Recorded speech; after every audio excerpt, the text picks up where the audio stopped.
Hello बच्चों, आज हम लोग 11th क्लास की फिजिक्स में ग्रेविटेशन का लेक्चर नंबर 4 पढ़ेंगे। और आज हम लोग पढ़ने जा रहे हैं गुरुत्व के बारे में, और साथ में पढ़ेंगे गुरुत्वीय त्वरण क्या होता है, और उसके बाद जानेंगे स्मॉल और कैपिटल जी के बीच क्या रिलेशन होता है। तो गुरुत्व का मतलब इंग्लिश में कहते हैं, गुरुत्व का मतलब ग्रेविटी, और ग्रेविटी से मतलब होता है कि जिस बल से पृथ्वी किसी वस्तु को अपनी ओर आकर्षित करती है उससे हम लोग कहते हैं ग्रेविटी, यानी गुरुत्व कहा जाता है। तो एक तरीके से बल है ये गुरुत्व, इसलिए उसको गुरुत्व बल भी कह देते हैं। तो गुरुत्व और गुरुत्व बल में कोई डिफरेंस नहीं है। इसका मतलब क्या है? इसका मतलब यह है कि पृथ्वी जिस बल से किसी वस्तु को अपनी ओर आकर्षित करे, उसे तो दो वस्तु, पृथ्वी भी एक बड़ा सा पिंड है, बड़ी सी वस्तु उसको मान सकते हैं, और एक दूसरा पिंड और है पृथ्वी के अलावा। तो दो पिंड हो गए, उनके बीच आकर्षण बल लगेगा, और दो पिंडों में लगने वाला आकर्षण बल को हम लोग क्या कहते हैं? गुरुत्वाकर्षण बल। उसके लिए हम लोग न्यूटन ने एक नियम ही बताया कितना बल लगेगा। न्यूटन गुरुत्वाकर्षण का नियम जिसे कहते हैं हम लोग F=g/m1m/r²। ये सब कुछ हम लोग सबसे फर्स्ट वीडियो में इस चैप्टर के पढ़ चुके हैं। तो यहां पर जो बात हम लोग कर रहे हैं वो बात कर रहे हैं गुरुत्व की। तो गुरुत्वाकर्षण बल और गुरुत्व में यही डिफरेंस है कि कोई भी दो पिंड हो उनके बीच जो बल कार्य करेगा उसको हम लोग कहेंगे गुरुत्वाकर्षण बल, यानी ग्रेविटेशनल फोर्स कहते हैं उसको। लेकिन अगर दो पिंडों में से एक पिंड पृथ्वी हो तो पृथ्वी और दूसरा एक पिंड, उनके बीच लगने वाला जो बल होता है उसको कहते हैं हम लोग गुरुत्व। तो गुरुत्व और गुरुत्वाकर्षण बल में कोई डिफरेंस नहीं है। डिफरेंस सिर्फ इतना है कि गुरुत्वाकर्षण बल में कोई भी दो पिंड हो सकते हैं, और गुरुत्व में दो पिंडों में से एक पिंड जरूर पृथ्वी होगा। तो उसके भी जो बल कार्य करेगा उसको उसका नाम थोड़ा सा चेंज कर दिया गया है, उसको कहते हैं हम लोग गुरुत्व कहते हैं, या उसको गुरुत्व बल भी कह देते हैं। इंग्लिश में उसको ग्रेविटी कहा जाता है। और इस ग्रेविटी के कारण ही कोई वस्तु जब ऊपर फेंकी जाती है तो वो नीचे आकर के गिरती है, या कोई चीज किसी पेड़ में लगा हुआ कोई फल है टूटता है तो ऊपर जाने के बजाय नीचे आ जाता है। क्यों आ जाता है? क्योंकि पृथ्वी सभी वस्तुओं को अपनी ओर आकर्षित करती है। उस आकर्षण बल को ही हम लोग क्या कहते हैं? गुरुत्व कहा जाता है। तो ये सिंपल सी डिफिनेशन आप लिख सकते हो। पृथ्वी जिस बल से किसी वस्तु को अपने केंद्र की ओर आकर्षित करती है उस बल को गुरुत्व कहते हैं। और चूंकि बल है तो हम लोग गुरुत्व बल भी कहने से कोई गलत नहीं हो जाएगा। और इस बल को हम लोग भार भी कहा जाता है, यानी भार के परिभाषा, किसी वस्तु का भार क्या होता है, तो भार की भी डिफिनेशन यही है कि पृथ्वी जिस बल से किसी वस्तु को अपनी ओर आकर्षित करेगी उसी क्या कहते हैं हम लोग? वस्तु का भार। तो गुरुत्व बल क्या, एक तरीके से देखा जाए किसी वस्तु का भार होता है। तो इसका मतलब जो भार का जो सूत्र होता है m×g, ये हम लोग बहुत छोटी क्लास में पढ़ते चले आ रहे हैं। तो इसका मतलब गुरुत्व बल भी चूंकि भार ही होता है तो गुरुत्व बल का भी सूत्र क्या हो जाएगा? m×g। यम उस पिंड का द्रव्यमान है जिसको पृथ्वी अपनी ओर आकर्षित कर रही है, और g है उसमें उत्पन्न त्वरण। अब त्वरण की बात यहाँ पर कहां से आ गई? बात ये आती है, तो जो पृथ्वी जब किसी वस्तु को अपनी ओर आकर्षित करेगी इसका उस पर बल लगेगा। और न्यूटन का जो गति विषय का जो द्वितीय नियम है ये बताता है कि जब किसी वस्तु पर बल लगा होता है तो उसमें एक त्वरण भी उत्पन्न होता है, और उस त्वरण को हम लोग कहते हैं गुरुत्वीय त्वरण। नाम चेंज हो गया। वेग परिवर्तन अगर हो रहा है, यानी बल लगा है तो वेग परिवर्तन होगा, वेग परिवर्तन होगा त्वरण उत्पन्न होगा। तो सामान्यतः अगर कहीं किसी वस्तु पर बल लगा हो और उसमें अगर वेग परिवर्तन अगर हो रहा है तो उसको, उस परिवर्तन की दर को हम लोग कहते हैं त्वरण। सिंपली हम लोग एक्सेलरेशन कह देते हैं उसको। लेकिन अगर वो वेग परिवर्तन पृथ्वी द्वारा लगाए गए बल के कारण हो, यानी गुरुत्व के कारण हो, गुरुत्व बल के कारण हो, तो वही त्वरण का नाम बदल करके हो जाता है गुरुत्वीय त्वरण। तो ये जी जो है हमारा क्या लगा है, ये पृथ्वी द्वारा लगाए गए बल के कारण उत्पन्न त्वरण है जिसका नाम होता है गुरुत्वीय त्वरण। नाम इंग्लिश में लोग क्या जानते हैं? Acceleration due to gravity. नाम से इसको स्पष्ट है कि ग्रेविटी के कारण जो त्वरण उत्पन्न हो, यानी एक्सेलरेशन ड्यू टू ग्रेविटी मतलब क्या हुआ है? जो ग्रेविटी के कारण जो एक्सेलरेशन उत्पन्न होता है उसको हम लोग क्या कहते हैं? गुरुत्वीय त्वरण। तो गुरुत्व त्वरण डिफिनेशन अगर पूछी जाए तो हम लोग ये तो सिंपल ये बता सकते हैं कि गुरुत्व बल के कारण किसी वस्तु में जो त्वरण उत्पन्न होता है उसको हम लोग गुरुत्वीय त्वरण कहते हैं। इसकी डिफिनेशन इस प्रकार से भी लिखते हैं कि अगर कोई वस्तु को किसी ऊंचाई से स्वतंत्रता पूर्वक छोड़ दी जाए, मतलब कोई गेंद है उसको किसी ऊंचाई पर लेगा, उसको बिल्कुल एकदम मुक्त रूप से छोड़ दिया जाए, यानी उसको फ्री फॉल कराया जाए, मतलब उसको ऊपर से फेंकने और उसको कोई बल न दिया जाए, उसको केवल छोड़ दिया जाए, मतलब उसको हाथ हटाना है, बोलिए हाथ से वो वस्तु है इसको केवल हाथ हटा लो, ऐसे उंगलियां हटा लो, तो वस्तु अपने आप पीछे तरफ गिरने लगेगी। क्यों गिरती है? क्योंकि पृथ्वी उसको अपनी ओर आकर्षित करती है। कौन से बल से? गुरुत्वाकर्षण बल से, गुरुत्व बल से। ठीक है, गुरुत्व बल यानी ग्रेविटी का उसको नीचे तरफ बल लगता है, इसी कारण वस्तु नीचे तरफ गिरने लगेगी।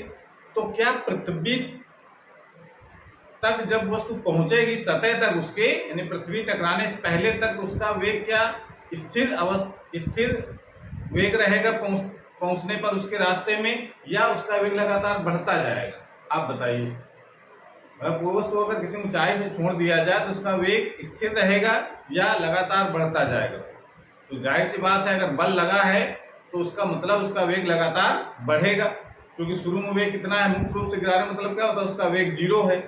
ठीक है, और जब हम पृथ्वी तरफ गिर रही होगी वस्तु तो उस पर एक आकर्षण बल लगेगा, गुरुत्व बल, उस गुरुत्व बल का उसका वेग लगातार बढ़ता जाएगा।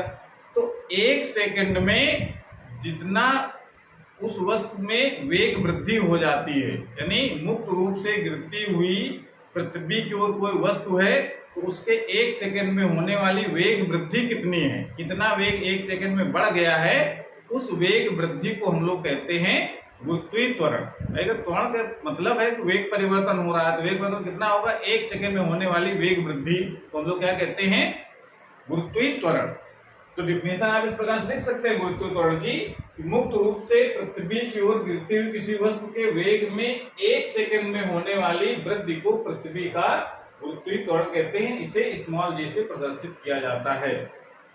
समझ में आ रहा है? ये एक्चुअल में ये जो त्वरण किसका उत्पन्न हुआ है?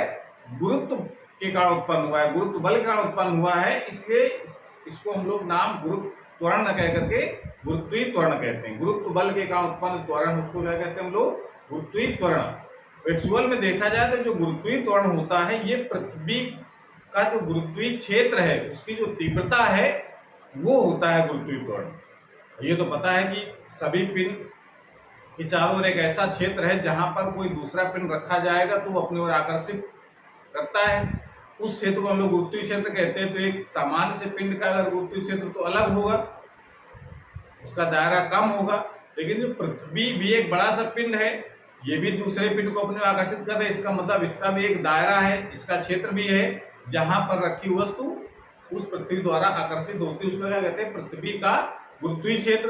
तो जो त्वरण होता है या गुरुत्वीय त्वरण होता है वो एक्चुअल में देखा जाए तो पृथ्वी का जो गुरुत्वीय क्षेत्र की तीव्रता है वही है, गुरुत्वीय क्षेत्र की तीव्रता है, उसी को हम लोग कहते हैं गुरुत्वीय त्वरण। तो अब जरा इसको नोट कर लो पहले, उसके बाद और भी बातें हम लोग बात करते हैं गुरुत्वीय त्वरण के बारे में। इसको नोट कर लो।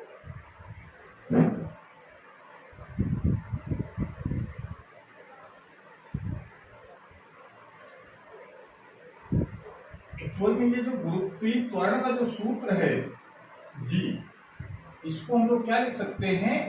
F/m। अभी हम लोगों ने इसके पहले गुरुत्व बल के बारे में लिखा है, F बराबर होता है m इंटू जी। ये किससे बना है? ये बना है F बराबर ma वाले सूत्र से, जो न्यूटन के गति विषय का जो द्वितीय नियम है F बराबर ma, उससे ये लिखा गया है। कैसे लिखा है? वैसे F बल से जो त्वरण उत्पन्न होता है वो है a, इस बल से, इस बल का मतलब गुरुत्व बल से जो त्वरण उत्पन्न होता है उसको क्या लिखते हैं हम लोग? g से। तो g इंटू m वो होता है गुरुत्व बल, m इंटू a वो होता है बल, केवल बल हम लोग कह सकते हैं। तो ये सूत्र किससे बना है? जो न्यूटन के विषय का द्वितीय नियम है उससे लिखा गया है। अब यहां से अगर g निकालना चाहे तो g और क्या लिखा जाएगा? F/m। ये गुरुत्वीय त्वरण का सूत्र हो सकता है, हम लोग बना सकते हैं। ये यहां से अगर डिफिनेशन लिखना चाहे तो लिख सकते हैं, अगर m का मान 1 किलोग्राम हो तो जितना गुरुत्व बल लग रहा है, बात समझ रहे हैं? मतलब ये ऊपर क्या लिखा है? ये कौन सा बल है? गुरुत्व बल बटे ये है द्रव्यमान। जो पिंड जिसको आकर्षित कर रही पृथ्वी, तो पिंड का द्रव्यमान ये तो है। तो अगर हम m का मान अगर 1 किलोग्राम लिखें, इसकी डिफिनेशन, और इस प्रकार से जो गुरुत्वाकर्षण कई प्रकार से हम लोग बताते हैं, m का मान 1 किलोग्राम, यदि 1 किलोग्राम, और तो g का मान किसके बराबर हो जाएगा, f के, यानी गुरुत्वीय त्वरण उस गुरुत्व बल के बराबर होता है जो एकांक द्रव्यमान पर कार्य करता है। या दूसरी भाषा में लिख सकते हैं हम लोग, एकांक द्रव्यमान की वस्तु को पृथ्वी जिस बल से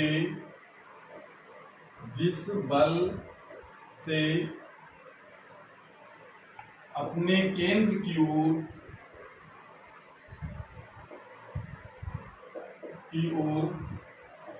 आकर्षित करती है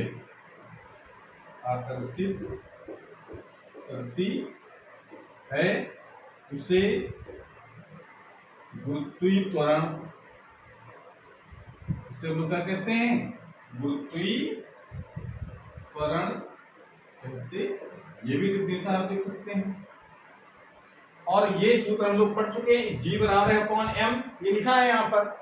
एक हम लोग गुरुत्वीय से तीव्रता पढ़ा है, I बराबर गुरुत्वीय से तीव्रता I इक्वल टू भी हम लोग क्या लिखते हैं, m upon m, I equal two upon m, G बराबर है अपॉन m।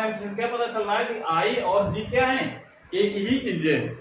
पृथ्वी का जो गुरुत्वीय क्षेत्र होता है, यानी गुरुत्वीय क्षेत्र की तीव्रता, गुरुत्वीय क्षेत्र मतलब क्या है, उसका मान कितना है, गुरुत्वीय क्षेत्र तीव्रता जितनी होती है उस बिंदु पर, वही उस बिंदु पर क्या कहलाता है, गुरुत्वीय क्षेत्र, गुरुत्वीय त्वरण कहते हैं उसको। आप समझ पा रहे हैं, गुरुत्वीय क्षेत्र पृथ्वी से दूर जाने पर, पृथ्वी के नजदीक कोई बिंदु होगा तो वहां पृथ्वी गुरुत्वीय क्षेत्र ज्यादा होगा, जैसे जैसे दूर जाए गुरुत्वीय क्षेत्र मान घटेगा, ठीक है ना। तो गुरुत्वीय क्षेत्र तीव्रता का सूत्र हम लोग और भी निकाल चुके हैं, सूत्र होता है Gm/r²।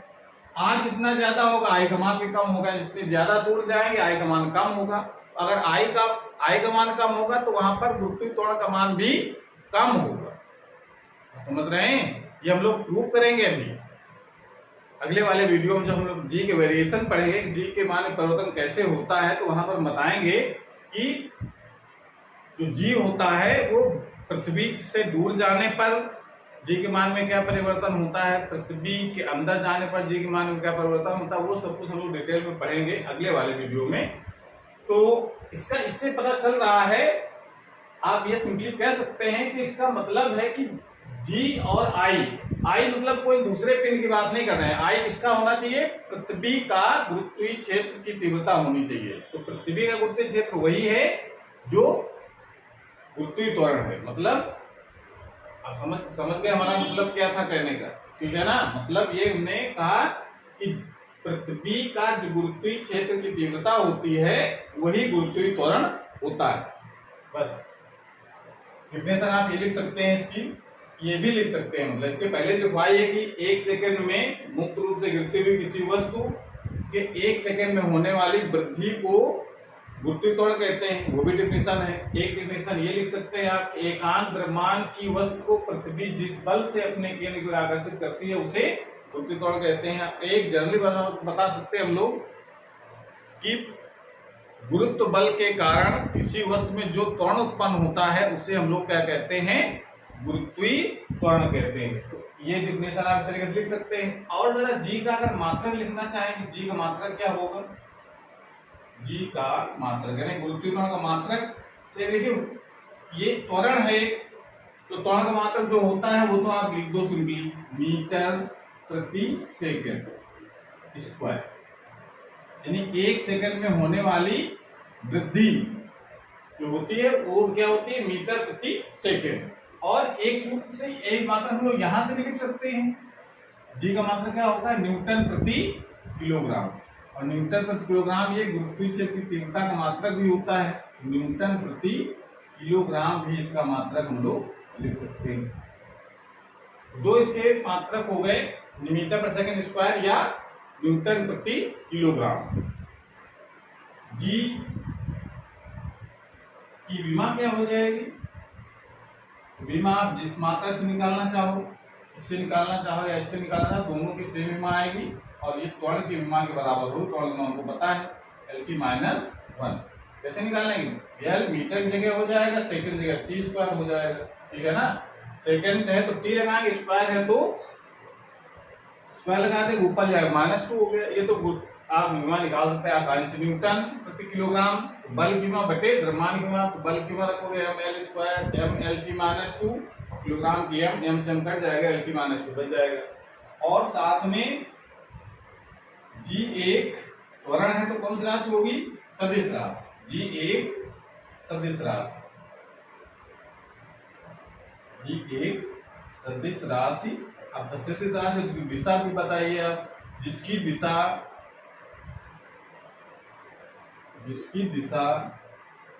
पृथ्वी के केंद्र की ओर होती है। मतलब F की डायरेक्शन जो होगी वही G की डायरेक्शन होगी। F की डायरेक्शन कैसे होती है, पृथ्वी के केंद्र की ओर, तो G की डायरेक्शन भी पृथ्वी के केंद्र की ओर होगी। इस प्रकार से हम G के बारे में इतना जान सकते हैं, यानी G क्या है, गुरुत्वीय त्वरण। और कैपिटल G क्या होता है, सार्वत्रिक गुरुत्वाकर्षण नियतांक, और उसका मान भी हमको पता है 6.67 10⁻⁻11 न्यूटन मीटर स्क्वायर पर किलोग्राम स्क्वायर। तो इसके बाद हम जो नोट करें उसके बाद पढ़ेंगे स्मॉल और कैपिटल जी के बीच क्या रिलेशन होता है। नोट कर लीजिए इसको।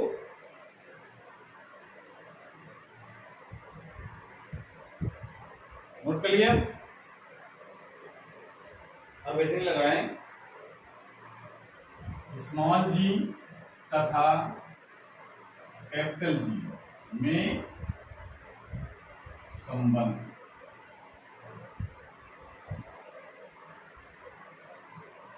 अब स्मॉल जी का नाम तो पता है, अभी बस पढ़ा है हम लोगों ने, एक्सेलरेशन ड्यू टू ग्रेविटी यानी गुरुत्वीय त्वरण, और जी होता है यूनिवर्सल ग्रेविटेशनल कांस्टेंट यानी सार्वत्रिक गुरुत्वाकर्षण नियतांक। इनको हम एक सूत्र द्वारा आपस में संबंध बताएंगे और उसको बनाएंगे भी।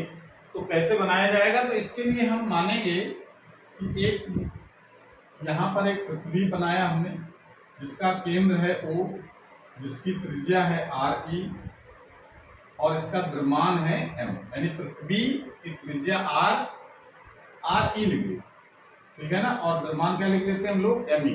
तो क्या भाषा लिखते हैं इसमें हम, माना पृथ्वी का द्रव्यमान me तथा त्रिज्या RE है, ये मान लिया। अब हम क्या करेंगे, इसकी सतह पर कोई एक छोटा सा पिंड रखेंगे। सतह पर रख सकते हैं या सतह से थोड़ा ऊपर भी रख सकते हैं, क्योंकि बहुत ज्यादा चेंज नहीं आएगा ऊपर या उसकी सतह पर रखने से, क्योंकि पृथ्वी की त्रिज्या बहुत ज्यादा है, ठीक है ना। कितनी होती है, 6400 किलोमीटर। अगर हम एक आध मीटर अगर ऊपर भी चले जाएंगे तो उसकी केंद्र से उसकी डिस्टेंस पर बहुत ज्यादा असर नहीं पड़ेगा, ठीक है ना। इस तरह से हम उसकी सतह पर रखें या उससे कुछ ऊंचाई पर रखें, तो क्या लिखेंगे हम लोग, जब पृथ्वी की सतह पर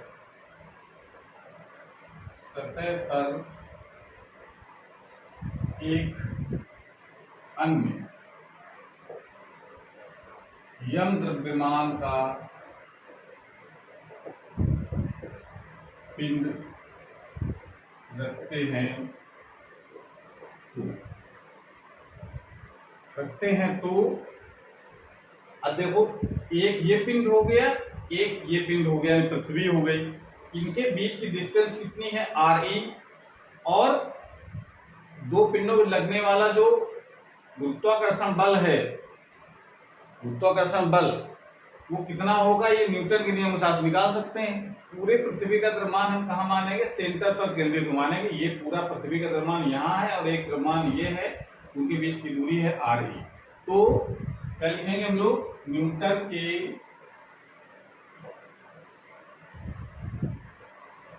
न्यूटन के गुरुत्वाकर्षण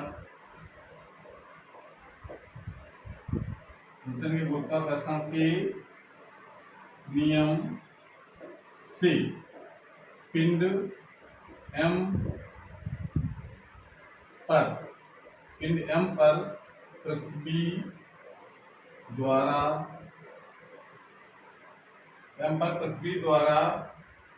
लगाया गया गुरुत्व बल कह सकते हैं,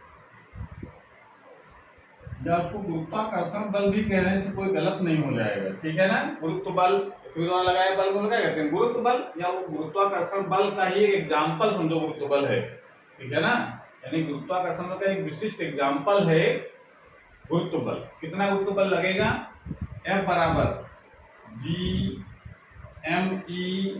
यानी m1 m2 बटे उनके बीच की दूरी कितनी है RE, उसका स्क्वायर कर देंगे तो ये इतना बल कार्य करेगा। इसको डालेंगे क्वेश्चन नंबर फर्स्ट। समझ में आया। अब चूंकि बल लगा है तो इसका मतलब इस पर त्वरण भी उत्पन्न होगा। अगर बल लगा है तो इस पर क्या उत्पन्न होगा, एक त्वरण। अगर वो त्वरण को हम कौन सा त्वरण मानते हैं, गुरुत्वीय त्वरण। तो अगर हम ये लिख दें, इस बल F से इस वस्तु F से पिंड में इस बल के कारण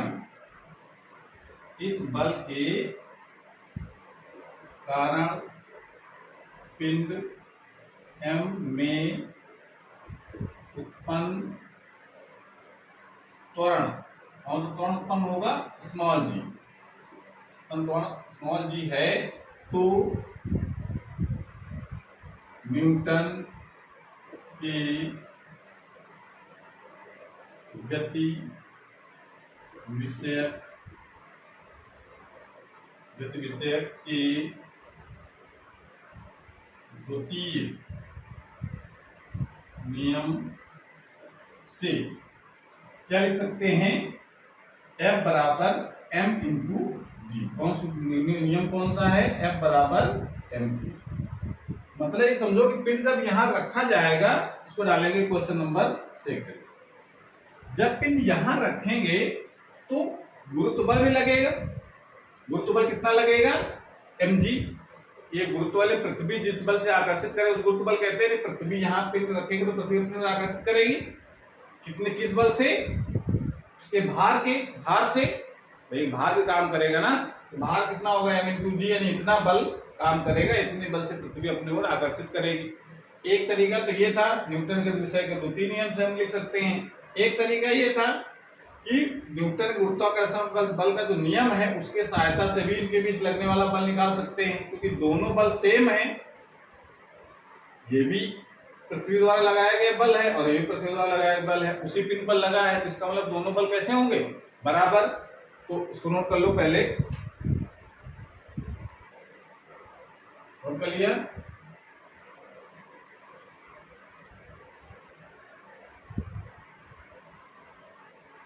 इस दोनों बलों को अब आप बराबर कर देंगे।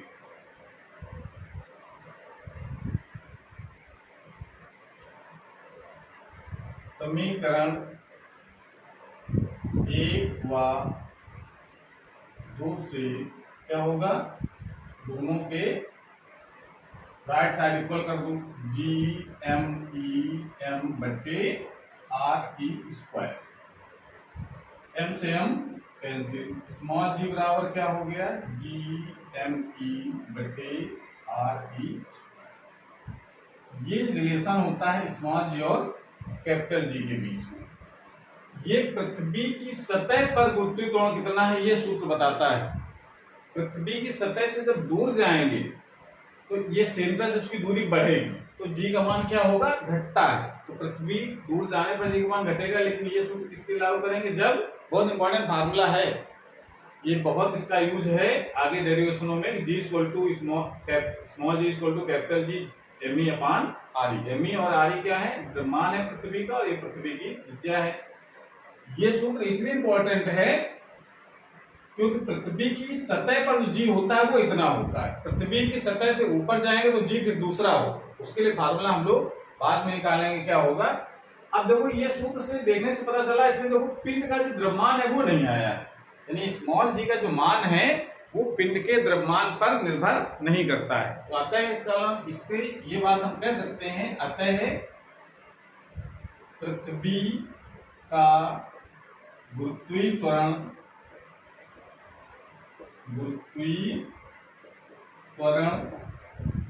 पिंड के द्रव्यमान पर निर्भर नहीं करता।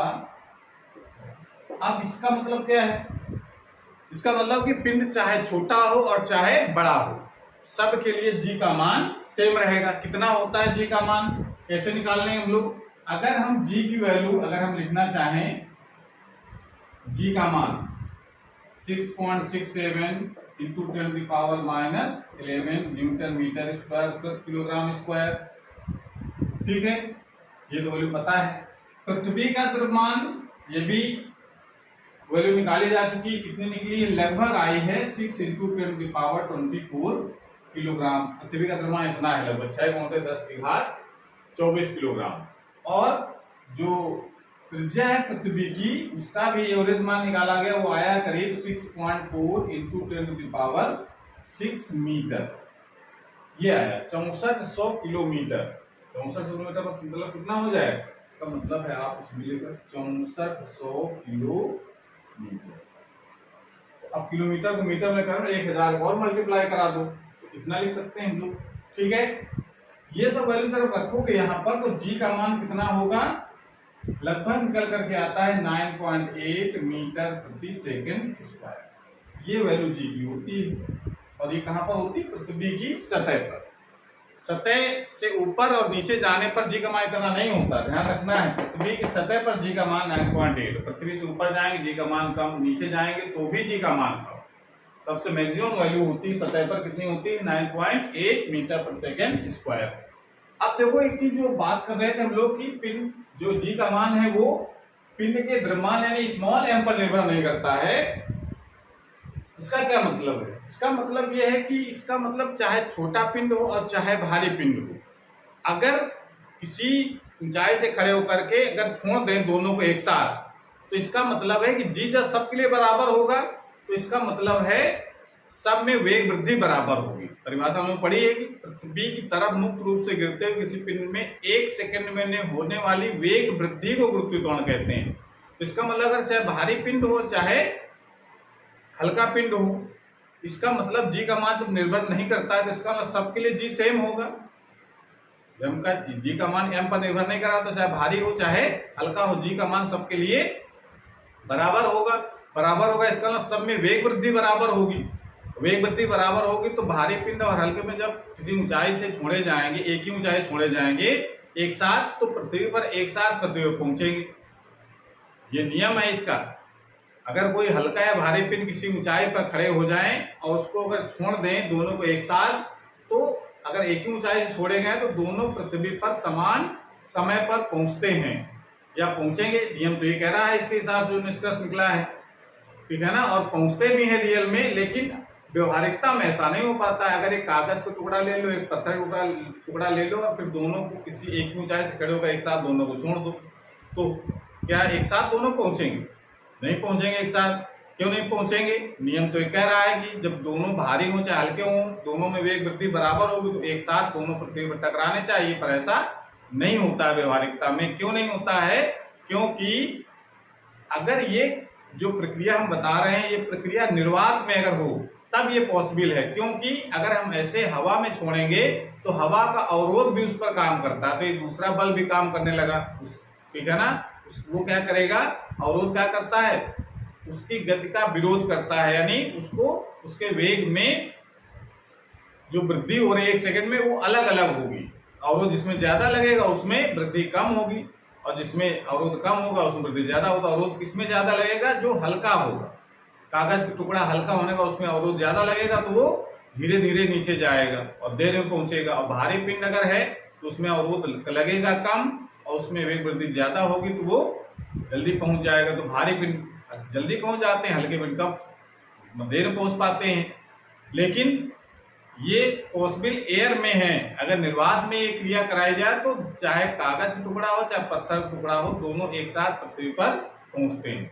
तो ये कहानी थी हमारी स्मॉल जी और कैपिटल जी के संबंध वाली। ठीक है, इसको नोट कर लीजिए। और उसके बाद हम लोग अगले टर्म पर पढ़ेंगे कि जो जी का जो मान है उसका जो परिवर्तन है किस प्रकार से होता है। सतह पर तो 9.8 हो गया, अब सतह से ऊपर जाएंगे तो क्या जी का मान उतना ही रहेगा कि कम होगा कि ज्यादा होगा, नीचे जाने पर जी का मान कम होगा कि ज्यादा होगा, ये सब कुछ हम लोग जानेंगे अगले वाले क्लास में। तब तक पढ़ाई करते रहिए। Thank you.